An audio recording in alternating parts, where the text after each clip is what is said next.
एक समय दालभ्य ऋषि ने महर्षि पुलस्त्य से पूछा कि महाराज, पृथ्वी लोक के मनुष्य अनेक प्रकार के पाप करते हैं, पराये धन की चोरी तथा दूसरे की उन्नति को देखकर ईर्ष्या करते हैं, जलन करते हैं, साथ ही अनेक प्रकार के कामों में फंसे रहते हैं, फिर भी उनको नरक की योनि प्राप्त नहीं होती है।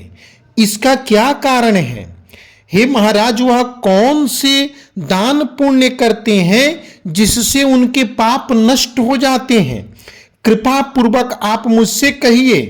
तब पुलस्त्य मुनि कहने लगे कि हे महाभाग्य, आपने मुझसे अत्यंत गंभीर प्रश्न पूछा है। मैं आपको यह गुप्त तत्व अवश्य बताऊंगा। हे महर्षि, माघ मास के लगते ही मनुष्य को स्नान आदि करके शुद्ध रहना चाहिए और इंद्रियों को वश में करके काम, क्रोध, मोह, लोभ, अहंकार, ईर्ष्या और द्वेष आदि त्याग कर भगवान श्री हरि नारायण का स्मरण करना चाहिए। पुख्य नक्षत्र में हवन करना चाहिए तथा एकादशी के दिन यदि मूल नक्षत्र हो तो उस तिथि में अनेक प्रकार के पुण्य देने वाले नियमों को ग्रहण करना चाहिए। माघ मास की एकादशी तिथि को भगवान श्री हरि नारायण का पूजन करते हुए रात्रि जागरण करना चाहिए तथा दूसरे दिन धूप दीप नैवेद्य आदि से भगवान का पूजन करके खिचड़ी का भोग लगावें। तत्पश्चात पेठा, नारियल, सीताफल या सुपारी आदि से अर्घ देकर भगवान श्री हरि नारायण से प्रार्थना करनी चाहिए। हे भगवान, आप दीनों को शरण देने वाले हैं। हे पुंडरीकाक्ष, हे विश्व भगवान, हे सुब्रह्मण्य, हे पूर्वज, हे जगतपते, आप लक्ष्मी सहित इस अर्घ को ग्रहण करें। इसके पश्चात जल से भरा हुआ कुंभ अर्थात घड़ा ब्राह्मण को दान करना चाहिए। इस दिन तिल पात्र दान करना भी श्रेष्ठ माना गया है। इस दिन तिल स्नान और भोजन दोनों ही पुण्य फलदायक होते हैं। माघ मास की एकादशी तिथि को जो मनुष्य जितने तिलों का दान करता है उतने ही 1000 वर्ष स्वर्ग में निवास करता है।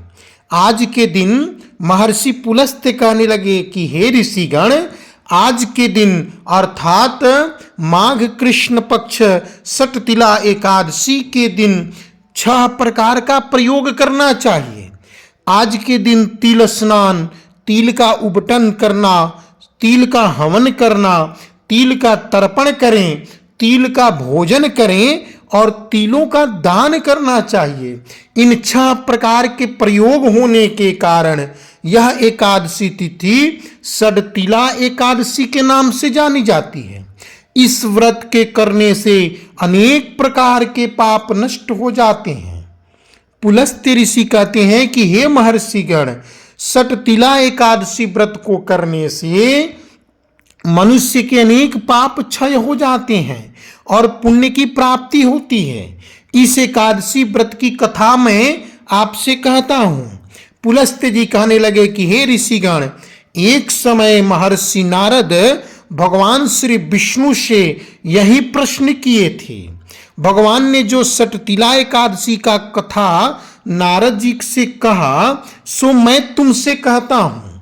महर्षि पुलस्त्य कहने लगे, एक समय नारद जी भगवान श्री नारायण से कहते हैं कि हे भगवान, सटतिला एकादशी का क्या पुण्य होता है, इसकी कथा क्या है, सो मुझसे कहिए। तब पुंडरीकाक्ष भगवान नारायण कहने लगे कि हे नारद जी, मैं तुमसे आंखों देखी सत्य घटना कहता हूँ, ध्यान पूर्वक सुनो। प्राचीन समय में मृत्युलोक में एक ब्राह्मणी रहा करती थी। वह सदैव व्रत किया करती थी। एक समय वह 1 मास तक व्रत करती रही, पूरे माघ महीने तक व्रत रही। इससे उसका शरीर अत्यंत दुर्बल हो गया। श्री नारायण कहते हैं कि हे नारद जी, 1 मास तक व्रत करने के कारण उस ब्राह्मणी की शरीर दुर्बल हो गया। यद्यपि वह अत्यंत बुद्धिमान थी, तथापि उसने कभी देवताओं या ब्राह्मणों के निमित्त अन्न या धन का दान नहीं किया था। वह ब्राह्मणी अन्न का दान नहीं करती थी। इससे मैंने सोचा कि ब्राह्मणी ने व्रत आदि से अपना शरीर शुद्ध कर लिया है, अब इसको विष्णु लोक तो मिल ही जाएगा, परंतु इसने कभी अन्नदान नहीं किया है, इससे इसकी तृप्ति होनी कठिन है। विष्णु भगवान कहते हैं कि हे नारद जी, ऐसे विचार सोचकर मैं एक भिखारी का रूप बना करके मृतलोक में उस ब्राह्मणी के पास गया और उससे भिक्षा याचना की। जय हो लक्ष्मी की घोष की। वह ब्राह्मणी बोली कि हे महाराज, आप यहाँ किस लिए आए हैं? मैंने कहा कि मुझे भिक्षा चाहिए, हे ब्राह्मणी मुझे भिक्षा दे दो। इस पर उस ब्राह्मणी ने क्या किया कि एक मिट्टी का ढेला लेकर के मेरे भिक्षा पात्र में डाल दिया। मैं उसे लेकर के स्वर्ग में चला आया। भगवान नारायण कहते हैं कि हे नारद जी, कुछ समय के पश्चात वह ब्राह्मणी भी शरीर त्याग कर स्वर्ग में आ गई। उस ब्राह्मणी को मिट्टी का दान करने से तथा इस एकादशी व्रत को करने से व्रत के प्रभाव से स्वर्ग में सुंदर महल मिला, परंतु उसने अपने घर को अनादि सब सामग्रियों से सुन पाया, अर्थात उसके सुंदर महल में अन्न आदि धन कुछ भी नहीं थे। वह ब्राह्मणी घबरा कर मेरे पास आई और कहने लगी कि हे भगवान, मैंने अनेकों व्रत आदि किए, आपकी पूजा की, परंतु फिर भी मेरा घर अन्न आदि धन सब वस्तुओं से शून्य क्यों है? इसका कारण क्या है प्रभु? तब मैंने कहा कि पहले तुम अपने घर जाओ, देव स्त्रियां तुम्हें देखने के लिए आएंगी। पहले उनसे सट तिला एकादशी का पुण्य और विधि सुन लो, तब द्वार खोलना। श्री विष्णु हरि कहते हैं कि हे नारद जी, मेरे ऐसे वचन सुन करके वह ब्राह्मणी अपने महल गई। जब देव स्त्रियां आई और द्वार खोलने के लिए कही तो ब्राह्मणी बोली कि आप मुझे देखने के लिए आई हैं, तो सटतिला एकादशी का महिमा मुझसे कहिए, महिमा का वर्णन करिए। तब उनमें से एक देव स्त्री कहने लगी कि मैं कहती हूं। जब ब्राह्मणी ने सटतिला एकादशी का महात्म्य अर्थात महिमा का वर्णन सुन ली तो फिर उसने द्वार खोल दिया।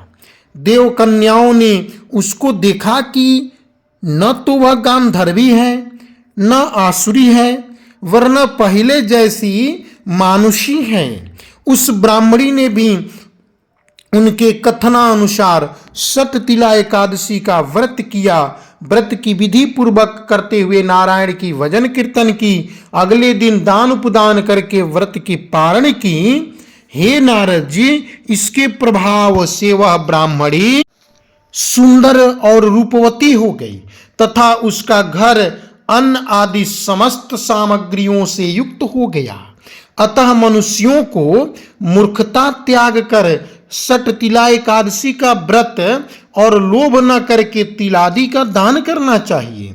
भगवान विष्णु कहते हैं कि हे नारद जी, इससे दुर्भाग्य, दरिद्रता तथा अनेक प्रकार की कष्ट दूर होकर उसको मोक्ष की प्राप्ति होती है।